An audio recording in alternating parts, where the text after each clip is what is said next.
नमस्ते बच्चों, कैसे हैं आप लोग? ठीक है।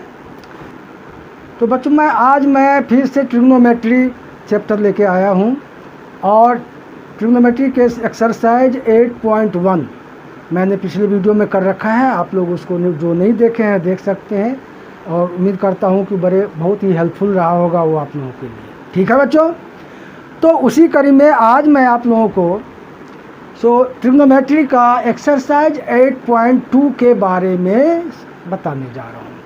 इनमें से कुछ इम्पॉर्टेंट क्वेश्चंस जो कि ज़रूरी है जो आते हैं वो हम आपको आज कराने जा रहे हैं। ठीक है बच्चों, तो बच्चों आज मैं बताना चाह रहा हूँ, आज मैं इसलिए चैप्टर वाइज आप लोगों को बता रहा हूँ कि आपको सेपरेटली अच्छे तरह से हेल्प हो।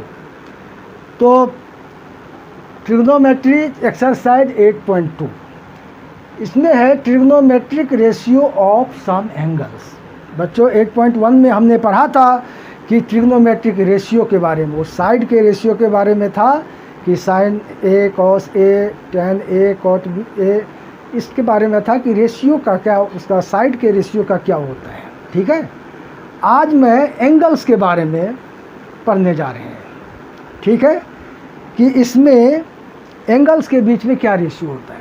तो बच्चों जनरली आप लोगों को इसमें इतने एंगल्स की ज़रूरत होती है, 0 degree, 30 degree, 45 degree, 60 degree and 90 degree. ठीक है, तो बच्चों बहुत बच्चे कम प्रॉब्लम ये करते हैं कि सर ये जो है इसका टेबल, इसको याद करने में बड़ी मुश्किल होती है क्योंकि इसका पूरा टेबल दिया हुआ है। क्योंकि हम जानते हैं कि ट्रिग्नोमेट्रिक रेशियो 6 होते हैं, sine cos tan cot sec cosec, नहीं तो इन 6 जितने भी हैं ट्रिग्नोमेट्रिक रेशियो, इन सब का ये याद करना आपके बुक में टेबल में दिया हुआ है। ठीक है ना, बुक के पीछे पेज में टेबल दिया हुआ है। तो सारे बच्चों को ये प्रॉब्लम क्रिएट करते हैं या अपना प्रॉब्लम जताते हैं कि जो इसको अलग से याद करना बड़ी मुश्किल होता है, कैसे याद रखूं इसको।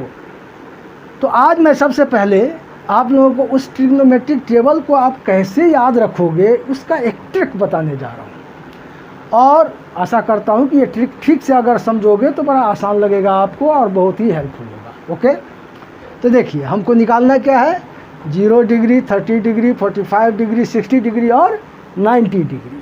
तो सबसे पहले आप ऐसे लिख लो रफ में, जब भी पेपर में जाओ तो रफ में पहले ये कहीं पर ऐसे लिख लो।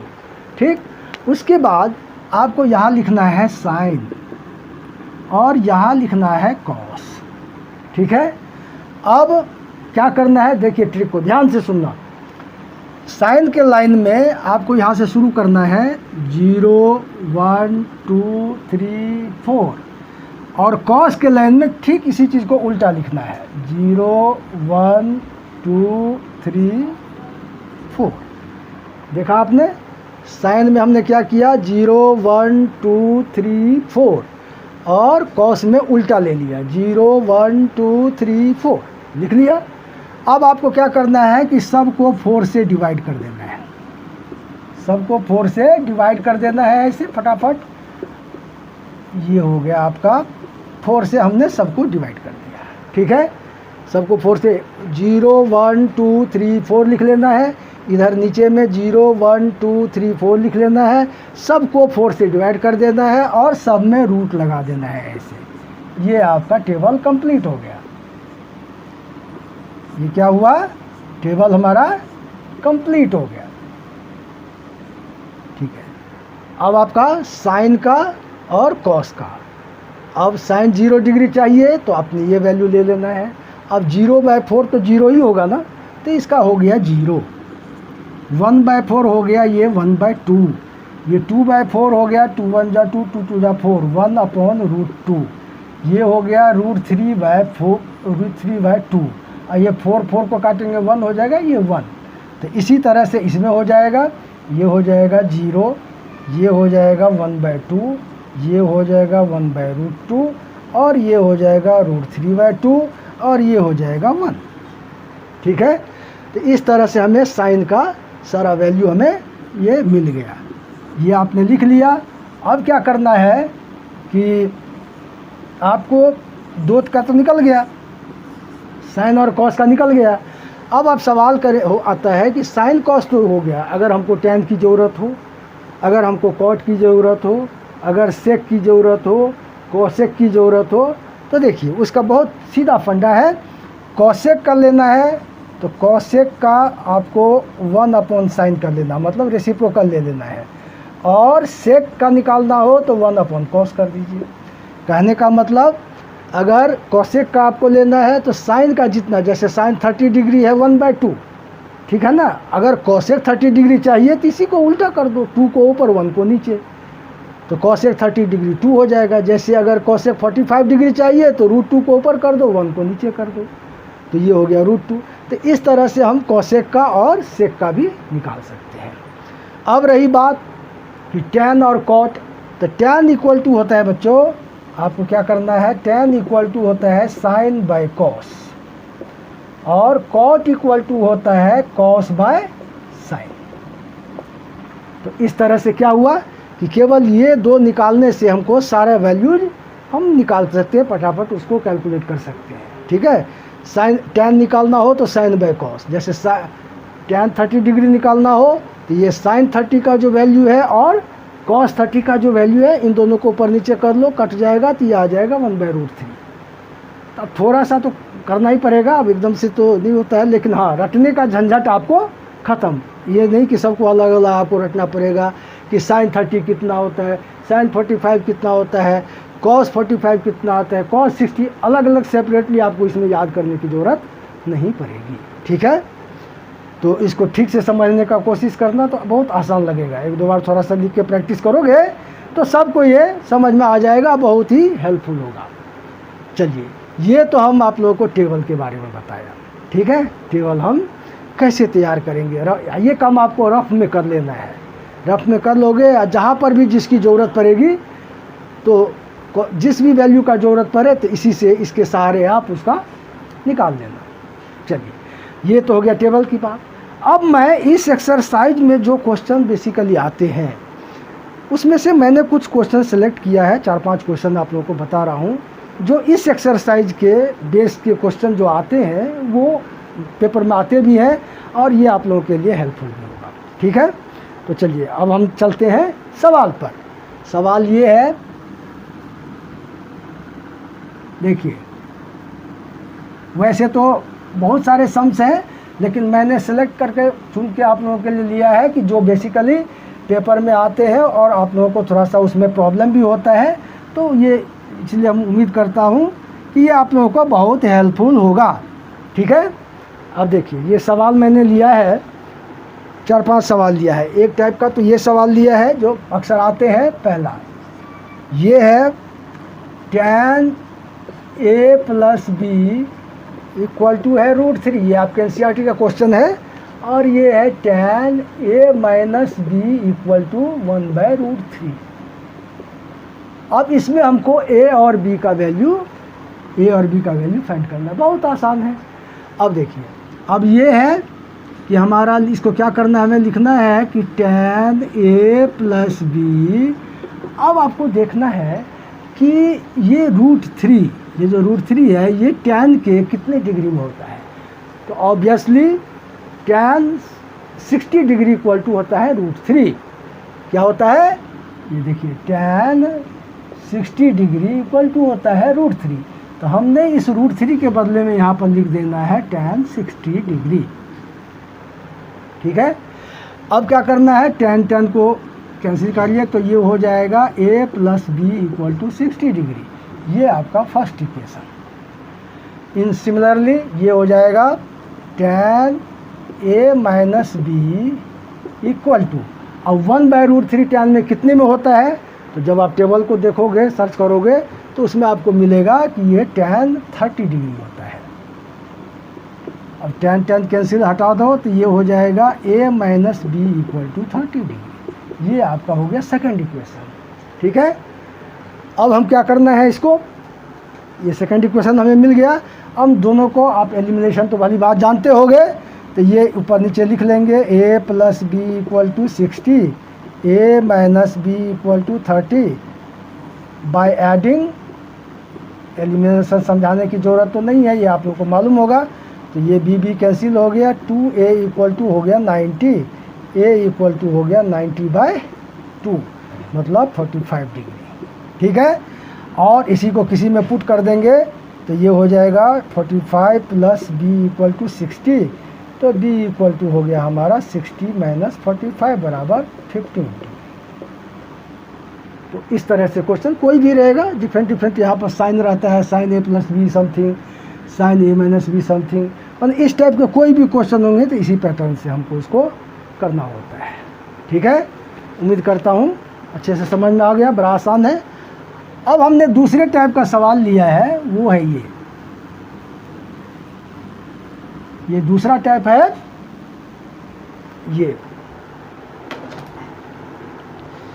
ये है, मैंने दूसरा क्वेश्चन लिया है कि find the value of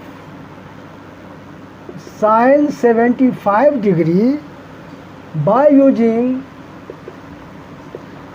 using sine a plus B equal to sine a into cos B plus cos a into sine B.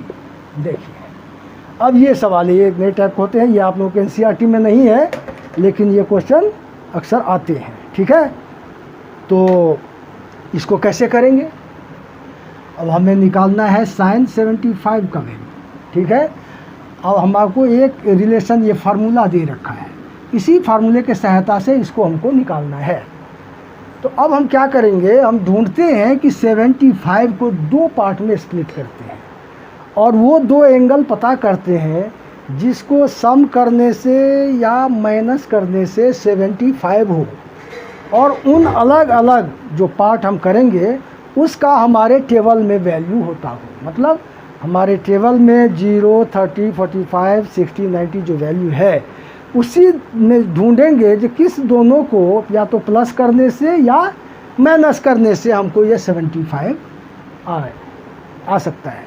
तो हम ध्यान से देखो, आप भी देखो, तो उसमें 45 और 30 इन दोनों को प्लस करते हैं तो वो आ जाता है 75। बस हमको मिल गया। अब हम यही करना है कि यहाँ पर क्या करना है, 75 को हम ऐसे लिख लेना है, sin 45 प्लस 30 ऐसे लिख लेना है। ये दोनों मिल करके 75 हो गया ना, है? तो ये हो गया ये हो गया 75। अब हमको क्या करना है, अब ये हमारे इस पैटर्न पे आ गया sin a प्लस बी, तो इसी फार्मूले के हेल्प से हम इसको क्या करेंगे, a के जगह पर 45 और b के जगह पर 30 पुटअप कर देंगे।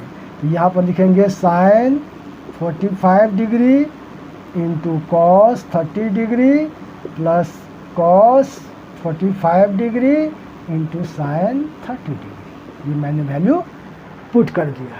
ठीक है, अब आपको वही टेबल की ज़रूरत पड़ेगी। अब मैं पूछूंगा आपसे कि साइन 45 कितना होता है, तो आप उस टेबल की सहायता से इसको पता कर लोगे कि साइन 45 होता है 1/√2 इंटू कॉस 30 कितना होता है, तो कॉस 30 होता है, देखोगे उस टेबल के हिसाब से तो आपको मिलेगा cos 30 equal to √3/2 plus cos 45 1/√2 into sine 30 1/2। ठीक है, ये वैल्यू हमने रख दिया उसी टेबल के सहायता से, जो टेबल मैंने अभी आप लोगों को बताया है। अब ये क्या हो जाएगा, ये हो जाएगा √3/2√2 प्लस ये हो जाएगा 1/2√2। अब ये दोनों में 2√2 आ गया, इसका एलसीएम ले लेंगे तो हमको हो जाएगा 2√2, यहाँ पर हो जाएगा √3 प्लस 1। अब जैसा कि आप जानते हो कि डिनोमिनेटर में रूट का नंबर नहीं होता है, अगर आ गया है तो इसको हम रेशनलाइज कर लेंगे। ठीक है, तो इसको रेशनलाइज करेंगे किससे, इसको रेशनलाइज कर लेते हैं √2 से। तो फाइनली हमको क्या आ जाएगा, ये इसको आप इंटू करोगे तो ये हो जाएगा √6 प्लस √2 और नीचे हो जाएगा 2 2 जा 4। ये हमारा एक्यूरेट आंसर आ गया। ठीक है, तो बच्चों इस तरह के क्वेश्चन भी पेपर में आते हैं। इसी तरह से अगर मान लो आपको आ गया कि cos 15 डिग्री का वैल्यू निकालो। अब वो फार्मूला दे दिया है आपको, जो फार्मूला दे दिया है cos a minus B equal to cos a into cos b और plus sine a into sine B. ये आपको फार्मूला दे दिया है। अब कह रहा है कि इसकी सहायता से cos 15 का निकालो। तो ऑब्वियसली आप ढूंढ सकते हो कि उस टेबल के कौन कौन वैल्यू में हम a माइनस बी के फॉर्म में ले सकते हैं जिससे 15 हो। तो इसमें बच्चों दो वैल्यू आपको मिलेगा, एक तो 45 माइनस 30 ले सकते हो या 60 माइनस 45, दोनों में से कोई भी आप चूज़ कर सकते हो। तो वो वैल्यू लगा दोगे यहाँ पे। अगर मान लो 45 माइनस 30 लेते हैं, सपोज करो कि 45 माइनस 30 लेते हैं, तो ये हमारा a हो गया और ये हमारा b हो गया। इसी तरह से इस फार्मूले में पुट कर देंगे और हमारा वो आंसर उसका हम आराम से निकाल सकते हैं। तो उम्मीद करता हूँ ये आप लोग कर लोगे, ट्राई करके देख लेना, आराम से हो जाएगा। चलिए अब हम तीसरे नंबर के क्वेश्चन पे आ रहे हैं। वो तीसरा क्वेश्चन क्या है, ये भी बहुत बराबर पेपरों में आते रहते हैं, ठीक है। तो ये समझ लोगे तो आप लोगों को हम उम्मीद करते हैं कि बहुत हेल्पफुल रहेगा, ठीक है। तीसरा क्वेश्चन है, तीसरा क्वेश्चन मैंने जो लिया है वो है ये भी आसान है, ये भी 1 मार्क्स में या छोटे में आ सकते हैं। तीसरा क्वेश्चन मैंने लिया है 2 sin 2 थीटा इक्वल टू है √3, तो फाइंड थीटा। अब इस तरह के क्वेश्चन में भी बच्चों को प्रॉब्लम होता है कि क्या करें, ये 2 sin थीटा, कुछ नहीं करना है आपको, कितना आसान है। देखो आपको क्या करना है, इसको रख लेना है sin 2 थीटा इक्वल टू √3, या इस 2 को इधर ले आना है √3/2। अब लिखना है कि sin 2 थीटा इक्वल टू, अब देखना है आपको कि ये √3/2 साइन में किस में होता है, कौन से टेबल में आता है। नहीं तो हम देखते हैं कि साइन में ये sin 60 डिग्री में आता है। कहने का मतलब sin 60 डिग्री इक्वल टू होता है √3/2। तो हम इस √3/2 के बदले में क्या कर सकते हैं, sin 60 डिग्री यहाँ लगा देंगे, यहाँ लगा देंगे sin 60 degree. Sine sine cancel करिए तो ये हो जाएगा 2 theta equal to 60 degree, theta equal to 60/2 बराबर 30 डिग्री। ये आंसर हो गया। देखिए बहुत आसान है ये, इसमें कोई दिक्कत नहीं। चलिए अब मैं चौथा क्वेश्चन आप लोगों को बताने जा रहा हूँ। अब ये है चौथा क्वेश्चन मैंने लिया है इससे कि बहुत इम्पोर्टेंट क्वेश्चन है चौथा। 3 if 3x equal to cosec theta, बहुत छोटा सा सवाल है लेकिन थोड़ा सा ट्रिकी टाइप का है। And 3/x equal to cot theta, तो फाइंड 3 ब्रैकेट में x² माइनस 1/x², इसका वैल्यू निकालना है। तो देखो बच्चों अब हम ये देखते हैं कि यहाँ पर कॉसेक है, यहाँ पर कॉट है। अब आपको एक चीज़ दिमाग में रख के चलना पड़ेगा कि कॉसेक और कॉट के बीच में कोई आइडेंटिटीज है। तो हम जानते हैं कि कॉसेक और कॉट के बीच में होता है cosec square theta minus cot square theta equal to 1। ये फार्मूला है ट्रिग्नोमेट्री, जो कि हम आगे हम एक्सरसाइज में कराएंगे। ये फार्मूला आप लोगों को ध्यान रखना होगा। तो हम क्या करते हैं कि इन दोनों को हम पहले स्क्वायर के फॉर्म में ले लेते हैं। तो बाय स्क्वायरिंग हम वी गेट, क्या हम पाते हैं, या देखिए इसको स्क्वायर करेंगे तो ये हो जाएगा cosec square theta equal to 9x², और इसको स्क्वायर करेंगे तो ये हो जाएगा 9x² equal to cot square theta. ठीक है, अब हम क्या करेंगे अब इन दोनों को इस फार्मूले के हिसाब से माइनस में ले लेते हैं। Cosec square theta minus cot square theta equal to 9x² minus 9/x²। अब हम अभी मैंने आपको लिखा है कि ये फार्मूला आपको ध्यान रखना पड़ेगा। तो ये cosec square theta minus cot square theta 1 होता है, तो यहाँ 1 लगा देंगे। और इधर क्या करेंगे तो ये 9 ऊपर में है, 9 कॉमन ले लेंगे, अंदर में रह जाएगा x² माइनस 1/x²। अब आपको ध्यान देना है आपके सवाल पर भी कि आपको इसका वैल्यू निकालना है 3 ब्रैकेट x² माइनस 1/x²। हमको यहाँ पर आ रहा है 9x² माइनस 1/x²। कहने का मतलब हमको यहाँ पर 3 रखना है। तो हम क्या करेंगे, 1 इक्वल टू इसको लिख लेंगे 3 × 3x² माइनस 1/x²। अब एक 3 तो यहाँ इसके साथ रहेगा ही, क्योंकि हमारे प्रश्न क्वेश्चन में है। इस 3 को इधर ले आते हैं तो ये हो जाएगा 1/3 इक्वल टू 3x² 1/x²। तो इस तरह से हमारा इसका आंसर क्या हुआ, इसका आंसर आ गया 1/3। नहीं, थोड़ा ठीक से देखना, आपको बहुत आसान है लेकिन थोड़ा ट्रिकी है। ये बोर्ड में आया हुआ क्वेश्चन है, इसलिए इस टाइप के क्वेश्चन अगर रहे तो आप इस तरह से इसको टैकल करके आप कर सकते हो आराम से। तो बच्चों, मैंने 8.2 एक्सरसाइज का जिस टाइप का टेबल निकालना सिखा दिया आप लोगों को, जो कैसे टेबल हम निकालेंगे या रटने की ज़रूरत नहीं है। और इसमें से प्रोबेबली जिस टाइप के क्वेश्चन आते हैं वो हमने 4-5 क्वेश्चन आप लोगों को कोशिश किया है समझाने का, और उम्मीद करता हूँ कि ये आप लोगों को बहुत है। वैसे तो इसके बहुत क्वेश्चन हैं, कितने बहुत सारे क्वेश्चन हैं, आप खुद भी ट्राई करोगे, लेकिन टेबल आप निकालना सीख जाओगे तो क्वेश्चन आराम से कर सकते हो। और जो कुछ इम्पोर्टेंट क्वेश्चन था इस एक्सरसाइज के बेस पर, ट्रिग्नोमेट्रिक रेशियो ऑफ एंगल, तो ये 4-5 टाइप के क्वेश्चन जो मैंने अभी कराया है, उम्मीद करता हूँ कि ये आप लोगों के लिए बहुत हेल्पफुल होगा। इसलिए इसको ध्यान से देखना, समझने की कोशिश करना और बुक में से प्रैक्टिस भी करना इस तरह के क्वेश्चन को, तो आपको बहुत हेल्पफुल होगा, बहुत उससे आपको फ़ायदा होगा। ठीक है, उम्मीद करता हूँ कि आप लोगों को ये समझ में आया होगा। फिर अगले वीडियो में मिलते हैं। ओके।